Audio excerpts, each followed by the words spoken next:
Hello humans, Mr. Bell here with our comic book unit exercise number 3.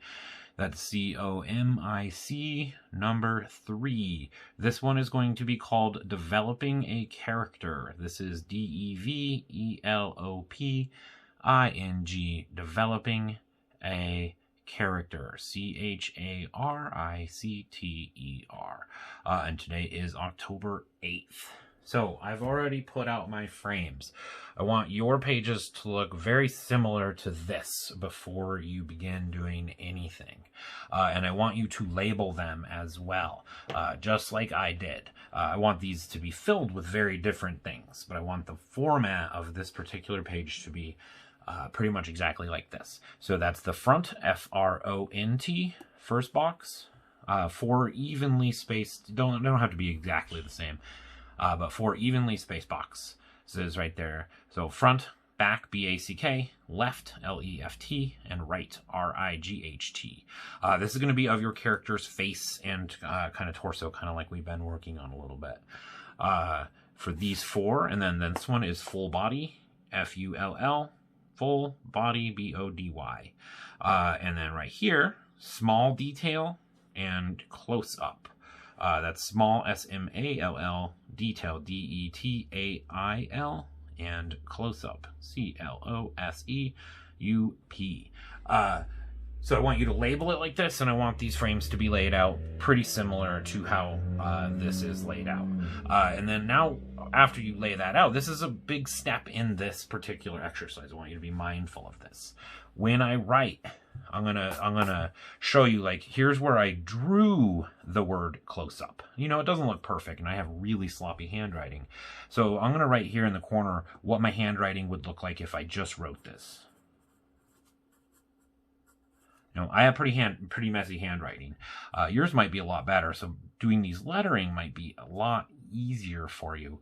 But for me, I really just approach these letters like they're shapes and like I'm drawing them, as opposed to trying to write these letters. Just like we did in the graffiti exercise, this is about drawing these letters crisply and cleanly so a viewer can read them very easily.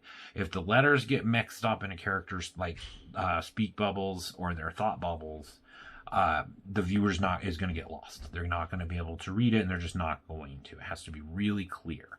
So this is what it looks like if I write the word close up, and now I'm going to take my time and I'm going to draw these letters.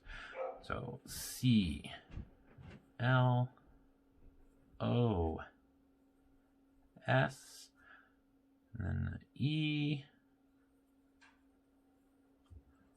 and then up, U P. Still, I have, like, my lettering is not going to be perfect, but this is a heck of a lot better than if I just write it and I don't take my time. So think about writing, or think about abandoning that idea of writing letters in comic books, and instead think about drawing them. But I am going to start this exercise with drawing now, so I'm going to draw my character from the front. I'm going to stick with my character. I think that I've made a pretty good one, and I'm going to keep him. So I'm going to draw that simple square shape for his head. Then I'm going to draw that cutoff line. Then I'm going to draw his eyes and his really neutral looking mouth. And in the last exercise, I decided that he has a receding hairline and has spiky hair. Maybe kind of ripping off Rick. I don't know. Maybe Rick from Rick and Morty is my inspiration for this guy. I don't know. But I think his hair is going to be kind of similar to his. And then now I'm going to draw him from the back, obviously, for this one. So those same shapes, but remember now I have to figure out a way to illustrate that he does have hair in the back of his head, and you won't see his face and you won't see his body. Oh, I can't forget his little arms. Ooh, he's maybe doing a little wiggle dance there. Okay, so from the back. So what I'm going to do is I'm going to keep in mind these spiky shapes that I've drawn, and I'm just going to try to mimic the shape of this square that I already drew. So I'm going to go, and then keeping that square shape, though, keeping that idea of continuity. I think his hair in the back is going to be just as messy as it was in the front. And then maybe his neck comes down just a little bit there. And that's where his hair ends. Then I'm going to do that shape maybe a few times on the back of the head just to remind us that there is hair there. Then I'm going to finish his body with that triangle with the tip cut off. And then his arms.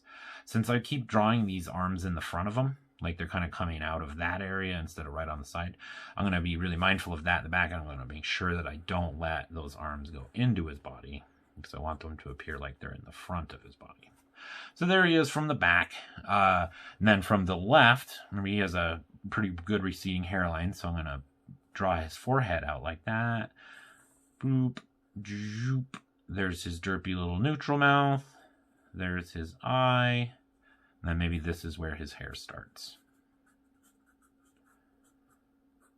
And then down there. Yeah, there we go. Then that body, it's always going to be kind of depicted in the same way, but maybe this view, I'm going to draw it just a little bit skinnier. Kind of give the illusion that his body is more wide if you're facing him than it is if it's from behind. And then I'm going to put his little arm. Beep, beep, beep. And there we go from the left side view. So now I'm going to draw from the right side view. And this is going to be more of an exercise of trying to draw the same thing twice. So maybe have these guys literally looking at each other so you can kind of just mirror it. Unless maybe your character has like an eye patch or something like that on one side that you wouldn't see on the other. Add those spikes. Ba-bam. I like that I kind of kept this gap here. I think I'm going to keep going with that. So I want to include that. These little details can really add to the same looking guy. I'm not going to really pay attention to exactly the same spikes too. It just has to be kind of that same shape.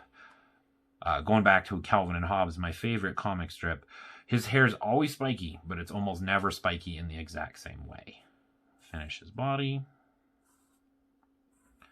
Maybe they're reaching out to shake each other's hand. Okay, so now I'm going to work on the full body. This is when you would add... Oh, I forgot this part. That was a close one.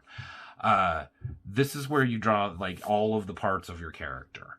And then make sure all of those parts are included inside the box and don't draw any of those parts out. But also try to fill the whole box.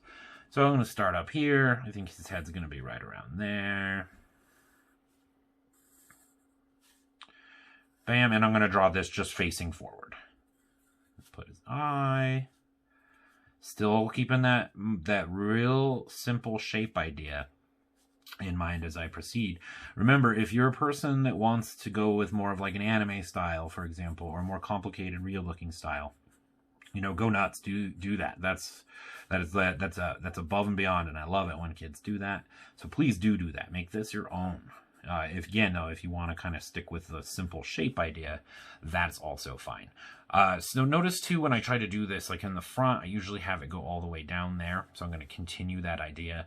I notice from the back, it doesn't really go all the way down. So I think that's going to be maybe a little bit confusing to the audience. So I'm going to finish his hair and add it up there. So now I'm going to draw his body. Same cut off triangle. Then his arms always come out from the front.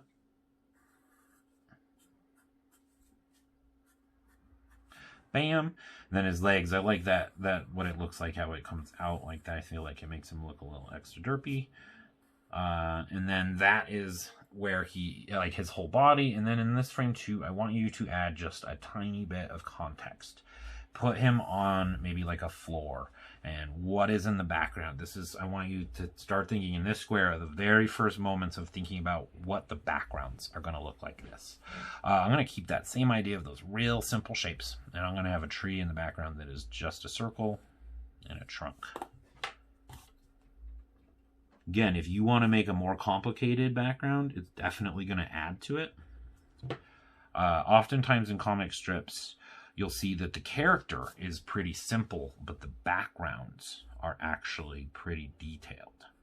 And that's pretty universal in a lot of comic strips. And that's because they want the background to tell the story, but they want the same character to be part of that story. So keeping that, again, that idea of continuity, it's a big, big, big part of comics. is that that same character is put into different situations to tell a different story. So I'm going to think about adding just a little bit of context to it. Maybe there's clouds in the background. Look at that. But again, the more time you spend developing the background, really the better the comic strip almost always is. You can have real simple ones and be really successful with it too, though. Okay, so this is a close-up. What I mean by close-up is there's two different kinds of close-up. You got your close-up, which is straightforward, just a close-up drawing that looks almost exactly. But then sometimes comic strips or comic books will zoom in on a detail, and then all of a sudden that detail looks very, very, very detailed. Way more detailed than, say, the drawings that you did of your person. So I'm going to choose to do the eye of my character twice. You can do any part of your character. Just make it real up close. Okay, so this is going to be a close-up of this eye. So I'm going to have this shape go all the way to the edge. And so that's going to be like the top of his head. And then I'm just going to have one eye right here. And then that pupil in the middle. And then there really wouldn't be any more details. Maybe you would see just like the edge of this eye. And you definitely wouldn't see the pupil over there. So that's just a traditional close-up. Now I'm going to do a small detail. And that means literally kind of what the title says is just adding more detail. So I can zoom in on the same character's eye. But this time maybe the eye has a more detailed pupil. Maybe there's like a reflection in the eye. And reflections usually are curved because the shape of the eyeball is round. So pretend this is like a fluorescent light above him, and it kind of curls around that curl of the eye. It's a really easy trick to bend the light in an eye and make it look more realistic. If I was just to put a straight line in it, it wouldn't make sense because everybody knows that eyes are actually round, so they're going to reflect shapes that are rounded and warped like that. And then maybe I'm going to add just like a little bit to his iris here. Flesh it out a little bit. Maybe I'll go over how I draw eyes in a different day. For now, I'm just going to quickly do this. Eyes are one of those things, too, that there isn't really a right way to draw. The best way to draw an eye is the way that you feel the most comfortable doing it. And trying to figure out what that way is. That's the real trick, is developing that skill. Once you kind of figure out how to draw an eye, it actually becomes kind of easy. And I'm doing this quickly, so it's going to look a little sloppy. That's okay.